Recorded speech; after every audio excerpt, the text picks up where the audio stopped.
Many wonder about the situation inside China as more countries put pressure on Beijing. Videos surfacing show soldiers in local markets in China's northernmost province. As speculation flies around the health of North Korea's leader Kim Jong-un, Chinese citizens reporting activity at the border. In an open letter, a critically ill mother expressed her wish to see her son, who was jailed for exposing human rights abuses.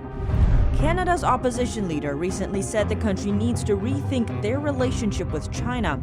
How are Canada-China relations, and what's the significance during the pandemic? And the U.S. intelligence community weighing in on the origin of the virus, saying it's not man-made or genetically modified. Welcome to China in Focus. I'm Tiffany Meyer. Now to China's border with North Korea. There's been speculation about the health of the North Korean leader Kim Jong-un recently. Some say he's critically ill. China may be preparing to guard its border in case North Korea becomes unstable. Two videos show tanks and other military equipment being transported to the border area. The convoy is several miles long. A local resident told Radio Free Asia the border areas on the Chinese side were all blocked. All trains to one Chinese border city are suspended and nobody is allowed to enter. She added there's a rumor that over 3,000 people in North Korea are infected with the CCP virus, but she can't know for sure. And in another province, Jiangsu, hundreds of miles away from the North Korean border, an April 27th video shows at least 9 military trucks transporting weapons. It's not clear if it's related to the activity at the border. The outbreak in China's most northern province, Heilongjiang, seems to be worsening. In its capital, Harbin, soldiers appeared at a market. 看看我们草人街的市场现在都这样式了。 The person taking the video says, look what our Caoshijie market is becoming. Soldiers, city management, traffic police. My goodness, they are all here. Another video shows an ambulance on the street with workers dressed in protective suits. NTD obtained the minutes of an April 19th meeting of the leading group for combating the epidemic in Heilongjiang province. The document says certain hospitals in 2 different cities should be run by local medical staff who worked in Wuhan during the first outbreak. It recommended these hospitals be vacated of all patients not infected with the virus. It says a quarantine area and an isolated buffer zone should be set up for the treatment of infectious diseases. On April 30th, a region in northern China that includes Beijing lowered its epidemic emergency response level from 1 to 2. This means people in Beijing will no longer need to wear masks. Beijing's 12th graders started school again 3 days ago, but universities in Beijing are still closed with no dates for reopening. Before April 29th, Beijing had the strictest controls in China. Anyone arriving in the city needed to be quarantined for 14 days, unless they were coming from a low-risk area of China. One Chinese travel booking platform said flight bookings in and out of Beijing jumped more than 500% within an hour of the announcement. But international travel remains out of the question for most, considering the travel restrictions imposed by other countries. A 5-day May Day holiday begins this Friday, the 1st of May. Chinese Ministry of Transport said it expected 117 million people to travel by road, rail, or air during the holiday. But is the situation in Beijing really improving? 10 days ago, a district in Beijing was officially classified as high risk. It's the only area in China with the classification. As we reported on April 28th, internal documents obtained by NTD show that Beijing has started regulating 5 funeral homes. 24/7 workstations will now be set up in 21 state-owned hospitals. Many wonder if the move is the regime preparing for another outbreak. Another set of documents seen by NTD show a district in Beijing is now converting hotels into quarantine centers. Lockdowns are now lifted in most Chinese cities, but people are still very afraid. Many people don't trust the official figures and don't like going out to eat. A March survey of over 5,000 restaurants showed many are struggling to reopen due to high costs and weak demand. Over 90% of restaurants said their turnover had dropped by more than half compared to last year. A YouTube video from April 24th shows a shopping center in a southern coastal city. Before the epidemic, people were lining up outside its restaurants. Now, it's almost empty. One clothing store has 90% off some products. Still, nobody is coming. China's economy has been hard hit by the virus, but just how bad is it?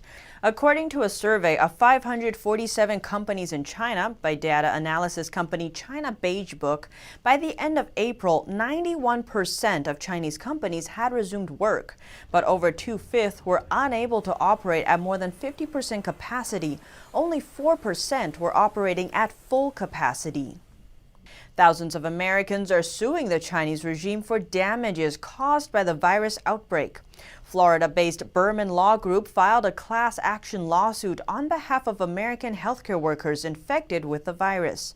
Filed on Wednesday, April 8th, the lawsuit seeks damages from the Chinese regime for allegedly hoarding medical equipment and for denying exports of PPE to America, endangering the lives of frontline medical staff and first responders. This follows a March 12th lawsuit by the same group, alleging the Chinese regime knew about the dangers of the virus but chose to hide it for economic gains. At the time, the lawsuit only included 4 Americans and a baseball training center. Now, thousands have joined.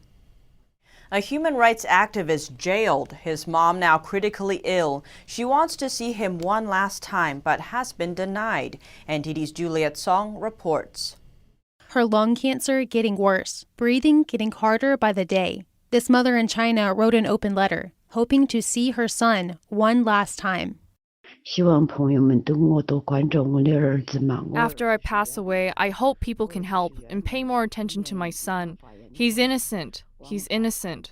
Her son Huang Qi is one of the most famous human rights activists in China. He founded China's first human rights news website. It's named after the 1989 Tiananmen Square massacre. Huang is active in exposing human rights abuses and government corruption. He also helped the families of those who died in the massacre seek compensation. Huang's efforts have earned him international accolades, including 2 awards from Reporters Without Borders. Last year, Chinese authorities sentenced him to 12 years in prison on the charge of, quote, illegally providing state secrets abroad and leaking state secrets. Huang suffers from coronary artery disease and uremia, but the prison has denied him proper medical care. His 87-year-old mother fears for his health.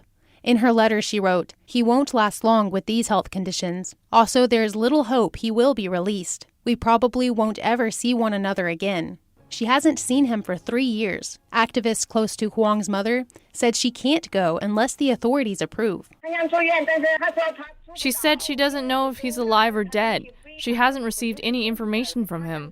She sent a letter but doesn't know if he's received it. Huang Qing hasn't called her. Usually you're allowed to call your family a month after being imprisoned. Huang spent almost half of the last 2 decades in jail for his activism. But his mother still supports his work. She holds placards that say, "Son, Mom believes you're innocent." She keeps demanding he be released. 2 years ago, she set out to appeal for Huang in Beijing, but was stopped halfway by the police.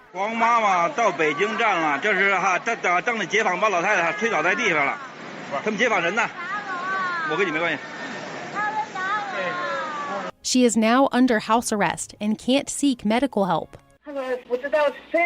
She wants to be treated in a hospital, but she said she can't because the hospital won't take her. She's gravely ill. Her legs are all bloated. She wants to visit Huang Qing because she's worried about his health. To this day, Huang's mother is closely watched by authorities, and she's not allowed visitors. She's over 80 years old, yet still authorities are monitoring her. This is inhumane. These people, we want to visit her, but she's worried we will be implicated and suppressed by the authorities. Huang's mom fears she can't last until the day she will finally get to see her son. In a video seeking help 2 years ago, she shed tears for her son, saying she just wants to see him one last time.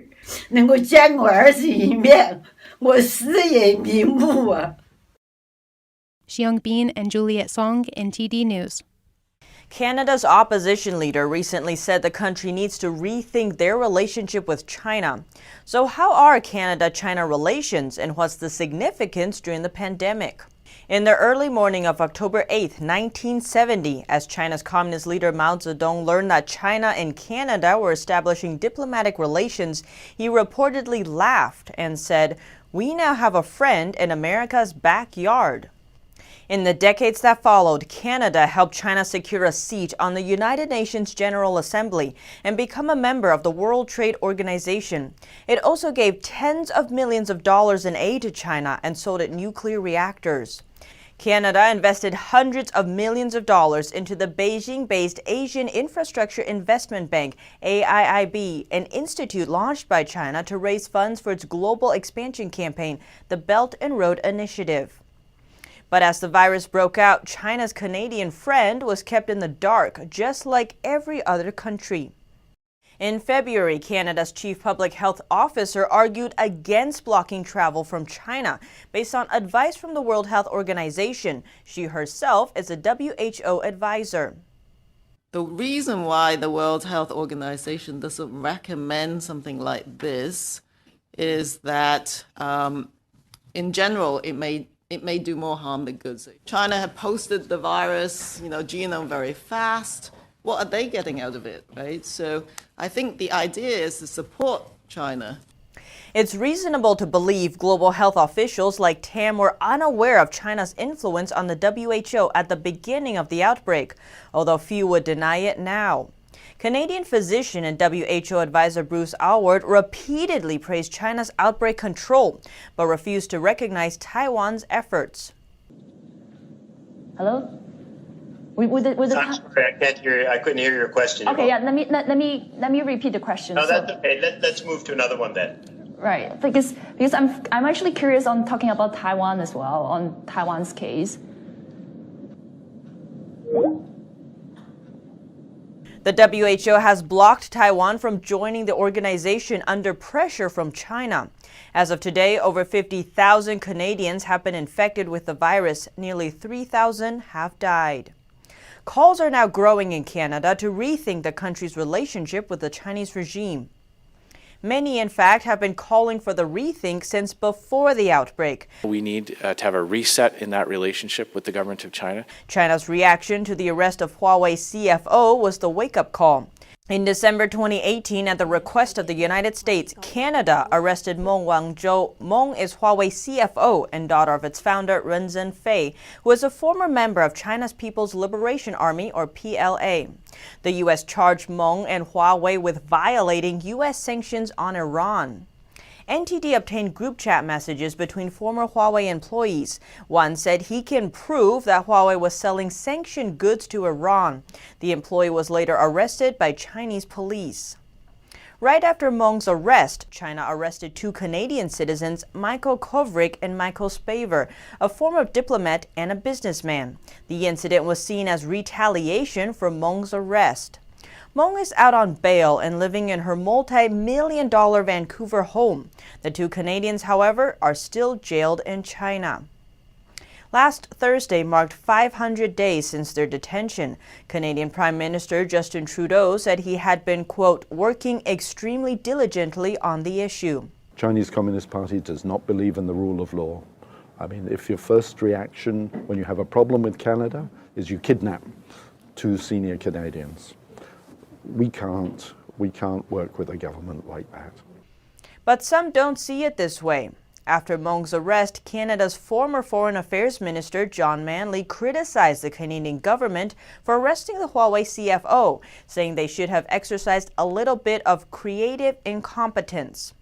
According to Canadian public media CBC News, Manley sits on the board of TELUS, which, like most other Canadian telecommunications companies, has business relations with Huawei. Another of Meng's sympathizers is the former Canadian ambassador to China, John McCallum.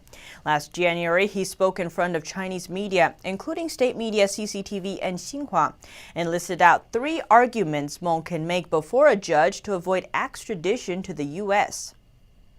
Critics say McCallum undermined the independence of Canada's judicial process by basically offering legal advice to Meng. A former ambassador to China called the comments mind-boggling. McCallum was eventually forced to resign by Prime Minister Justin Trudeau. Canadian media, the Globe and Mail, reported that when McCallum was a member of parliament for the opposition Liberal Party, he began to travel extensively to China at the expense of Beijing-friendly groups. He took trips valued at $73,300 from China or pro-Beijing business groups. The whole story of John McCallum ought to be a warning to Canadian politicians and the Canadian government that they have to be very careful in how they deal with the Chinese Communist Party government in Beijing and the people who they appoint to important positions in that relationship. Trips like these are commonly used by Beijing to develop relationships with politicians.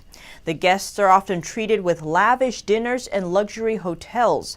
They are also arranged to meet with Communist Party officials. In 2006, the then mayor of Vancouver, Sam Sullivan, told the Vancouver Sun, quote, "When I go to China, they treat me like an emperor." After coming back from China, Sullivan pursued court action to shut down a long-running protest site outside the Chinese consulate in Vancouver. The site is run by practitioners of Falun Gong, a spiritual practice persecuted in China. In its 2019 annual report, Canada's Parliamentary Security and Intelligence Committee included a quote that read, "With deep coffers and the help of Western enablers, the Chinese Communist Party uses money rather than communist ideology as a powerful source of influence, creating parasitic relationships of long-term dependence." The regime started to take actions that surprised even longtime Canadian friends.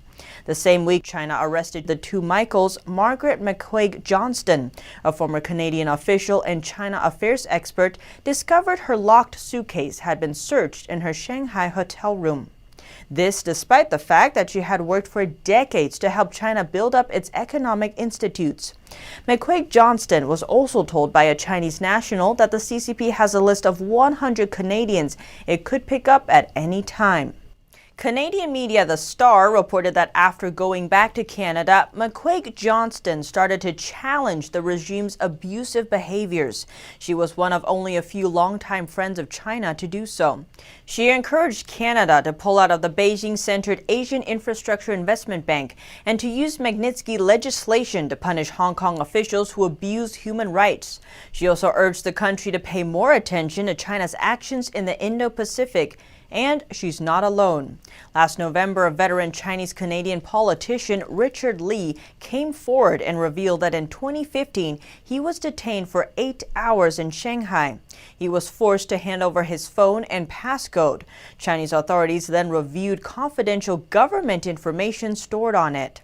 Lee said he was targeted by the CCP for joining the commemoration of the Tiananmen Square massacre in front of Vancouver's Chinese embassy every June 4th. Lee kept silent for years. He said he didn't want to cause troubles for the Canada-China relationship, but the Chinese regime's growing infiltration into Canadian politics compelled him to speak out.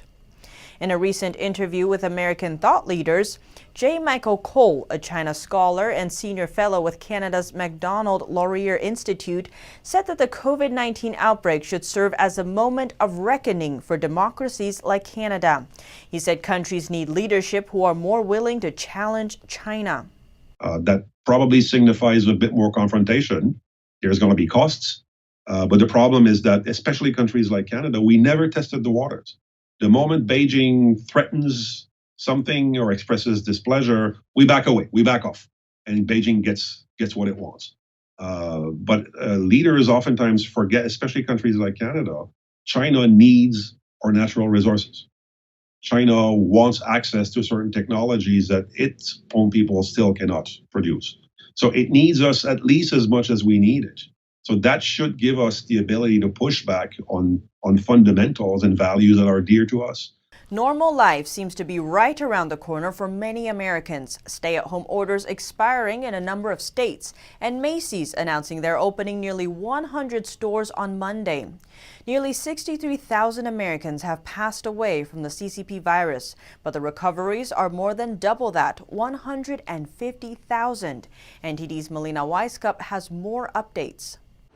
Macy's will be back in business Monday, opening 68 stores in 5 southern states. where retail businesses are allowed to reopen their doors. Included are Georgia, Oklahoma, South Carolina, Tennessee, and Texas. And in Alabama, the stay-at-home order expires today. Some businesses can reopen, but others like gyms and restaurants will have to wait. Alabama is one of 4 other states planning to open colleges and universities in the fall. No doubt the CCP virus pandemic has caused financial hardships for states. In Tennessee, Nashville mayor proposing a 32% increase on property taxes, saying his goal is to avoid laying off city employees. And Michigan's governor thinking about how to support essential workers. The state governor proposing free college for frontline workers. The state stay-at-home order is still set to expire on May 15th. That's after 5 Michigan businesses tried to sue the governor for the extension, but the lawsuit failed. On the other hand, California's governor proposed to close beaches, but he was turned down by city council officials. But we're still, by no stretch of the imagination,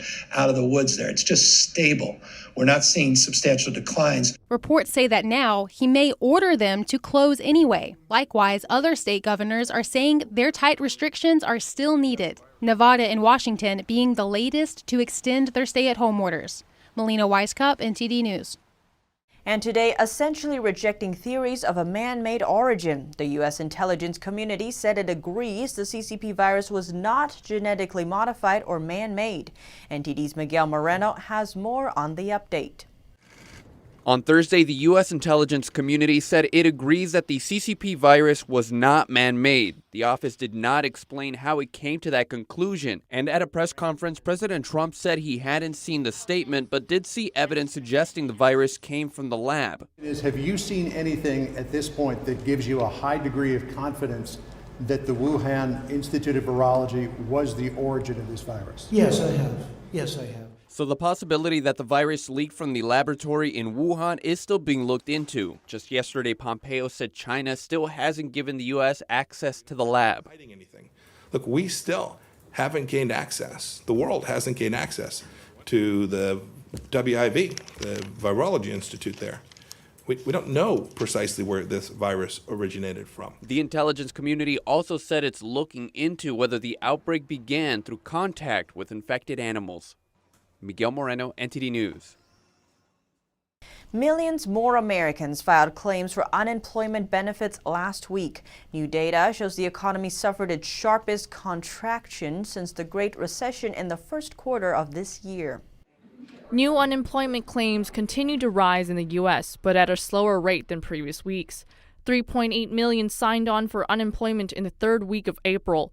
That's down from 4.4 million in the second week and a record 6.8 million in the last week of March. It brings new jobless claims for the last 6 weeks to 30 million. That's nearly 1 in 5 American workers. GDP also shrunk by almost 5% in the first 3 months of the year. The second quarter may be even worse, but the Federal Reserve says things should improve after that as lockdowns are lifted and the virus is hopefully brought under control. Amazon's stock market value jumps during the CCP virus pandemic. Only several companies apply for loans aimed at Pentagon suppliers, and more in business news. No company's stock market value has benefited more from the virus pandemic than Amazon's. The company's market capitalization has ballooned by over $90 billion, reaching record highs since mid-February.